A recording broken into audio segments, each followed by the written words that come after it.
यह कहानी एक छोटे से गांव की है जहां लोग अपनी दिनचर्या में व्यस्त रहते थे।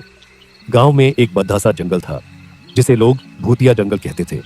वे कहते थे कि वहां किसी साधु की आत्मा भटकती है जो कभी जिंदा था और अब मृत था। लोग कहते थे कि यह साधु अपनी मृत्यु के बाद भी जंगल में भटकता है और जो भी व्यक्ति उस जंगल में जाता है वह कभी वापस नहीं लौटता। गांव के लोग उस जंगल के पास जाने से कतराते थे। कई सालों से गांव में एक भी व्यक्ति जंगल में प्रवेश करने की हिम्मत नहीं कर पाया था। लेकिन एक दिन एक युवक जिसका नाम अर्जुन था गांव में आया।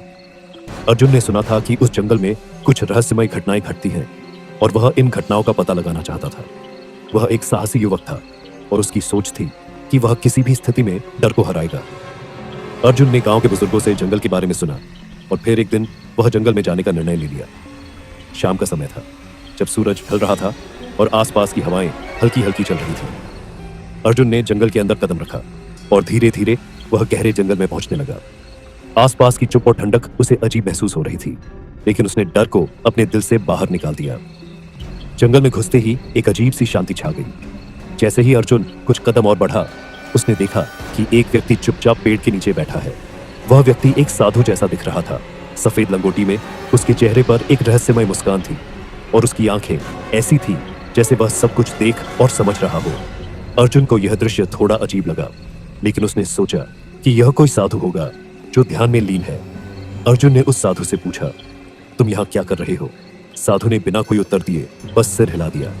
अर्जुन ने फिर से सवाल किया, क्या तुम जानते हो इस जंगल की असली कहानी? साधु ने अचानक आंखें खोल दी और धीरे धीरे कहा, यह जंगल सिर्फ एक जंगल नहीं, एक शापित जगह है। यहाँ जो भी आता है वह कभी वापस नहीं लौटता। अर्जुन थोड़ा चौंका, लेकिन उसने फिर भी डर को नकारते हुए कहा, मैं डरता नहीं हूं, मुझे सच जानना है। साधु ने उसकी ओर घूर कर देखा और बोला, तुमने खुद को मौत के द्वार पर ला दिया है। तुम जो देख रहे हो वह वास्तविक नहीं है।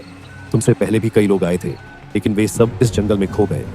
अर्जुन ने धीरे से कहा, क्या तुम वही साधु हो जो इस जंगल में भटकते हैं? साधु ने एक अजीब सी हंसी दी और कहा, हाँ, मैं वही साधु हूँ। मैं मर चुका हूँ, लेकिन मेरी आत्मा अभी भी यहाँ भटक रही है। ये जंगल मेरी कब्र है और मेरी आत्मा हमेशा यहाँ रहेगी। अर्जुन को अब यह समझ में आ गया कि यह साधु की आत्मा थी और वह जंगल में अपनी दुख भरी यात्रा पर था। अचानक साधु ने अपना चेहरा फिर से बदल लिया। उसकी आंखें लाल हो गईं और उसके चेहरे पर एक भयानक मुस्कान फैल गई। अर्जुन को महसूस हुआ कि कुछ बहुत ही गलत हो रहा है। तुम्हें यहाँ से निकलने का कोई रास्ता नहीं मिलेगा, साधु ने धीरे से कहा। और उसी क्षण अर्जुन के चारों ओर अंधेरा छा गया। अर्जुन ने अपना दम घुटता हुआ महसूस किया और उसे लगा कि कुछ भारी दबाव उसकी छाती पर आ गया है।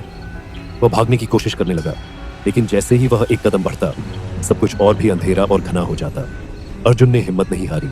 उसने अपनी आंखें बंद की और भगवान से प्रार्थना की। उसी क्षण उसे महसूस हुआ कि साधु की आत्मा कुछ दूर पीछे हट गई है। जैसे जैसे अर्जुन ने जंगल से बाहर की ओर दौड़ना शुरू किया, उसे सब कुछ सामान्य होता दिखा। वह जैसे ही जंगल से बाहर निकला, सूरज की हल्की रोशनी फिर से जंगल में प्रवेश कर गई और अर्जुन को एहसास हुआ कि वह किसी प्रकार इस भूतिया जंगल से बच निकला था। गांव लौटते समय अर्जुन ने सोचा कि वह जो कुछ भी देख चुका था वह बहुत असामान्य था, लेकिन एक बात स्पष्ट थी कि उस जंगल में कुछ भूतिया शक्ति थी और वह शक्ति अब तक उसे अपने जंगल में ले चुकी थी।